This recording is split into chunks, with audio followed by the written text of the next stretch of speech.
नमस्कार, मैं हूं प्रियंका माथुर और आप सभी देख रहे हैं लोकमत राजस्थान। जम्मू कश्मीर के पहलगांव में हुए आतंकी हमले के बाद भारत सरकार एक्शन के मूड में है। प्रधानमंत्री की अध्यक्षता में हुई सीसीएस की बैठक में कई बड़े फैसले लिए गए, जिनमें सिंधु जल समझौता रोकने तक की बात शामिल है। पाकिस्तान ने भी इसे लेकर जवाबी चेतावनी दी और कहा कि अगर भारत ने पानी रोका तो इसे एक्ट ऑफ वॉर यानी युद्ध की कार्यवाही माना जाएगा। लेकिन आखिर ये एक्ट ऑफ वॉर होता क्या है? कैसे एक छोटी सी चिंगारी बड़े युद्ध को जन्म दे सकती है? आइए समझते हैं। द्वितीय विश्व युद्ध के बाद दुनिया को एक बड़ा सबक मिला। इस भयानक जंग में 5 करोड़ से ज्यादा लोग मारे गए थे। 1949 में जिनेवा कन्वेंशन के जरिए युद्ध से जुड़े 161 अंतर्राष्ट्रीय नियम बनाए गए, जिन्हें लॉज ऑफ वॉर कहा जाता है। इन नियमों को 196 देशों ने स्वीकार किया है। इनमें भारत और पाकिस्तान दोनों शामिल हैं। इनका मकसद युद्ध की भीषणता को नियंत्रित करना और निर्दोष नागरिकों की जान बचाना है। कब होता है act of war?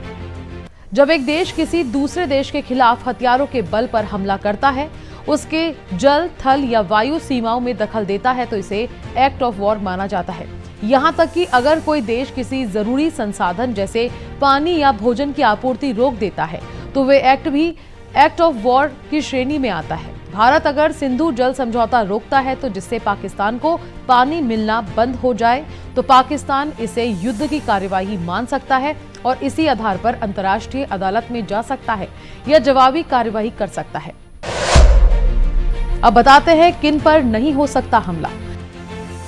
Geneva convention साफ कहता है कि आम नागरिक, डॉक्टर, पत्रकार, अस्पताल, स्कूल और धार्मिक स्थल, ये सब नो अटैक जोन है।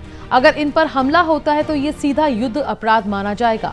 सिर्फ सैन्य ठिकानों पर हमला जायज है, वो भी तब जब जंग का ऐलान हो चुका हो। आत्मसमर्पण करने वाले सैनिकों या आम नागरिकों के साथ अमानवीय व्यवहार करना सीधे तौर पर अंतर्राष्ट्रीय कानून का उल्लंघन है। अब बताते हैं अगर नियम तोड़े तो क्या होगा। अगर कोई देश बिना चेतावनी हमला करता है या सरेंडर दुश्मन सैनिकों को मारता है, तो ये वॉर क्राइम बन जाता है। ऐसे मामलों में अंतर्राष्ट्रीय कोर्ट में मुकदमा चलता है और दोषियों को सजा हो सकती है। तो साफ है कि युद्ध सिर्फ बंदूकों से नहीं, पानी, व्यापार और सीमा विवादों से भी शुरू हो सकता है। भारत और पाकिस्तान के बीच जो तनाव है, उसमें हर एक कदम पर संयम और समझदारी जरूरी है, वरना एक छोटी सी चूक एक बड़ा युद्ध छेड़ सकती है। अभी के लिए फिलहाल इतना ही। मैं लेती हूँ इजाजत। नमस्कार।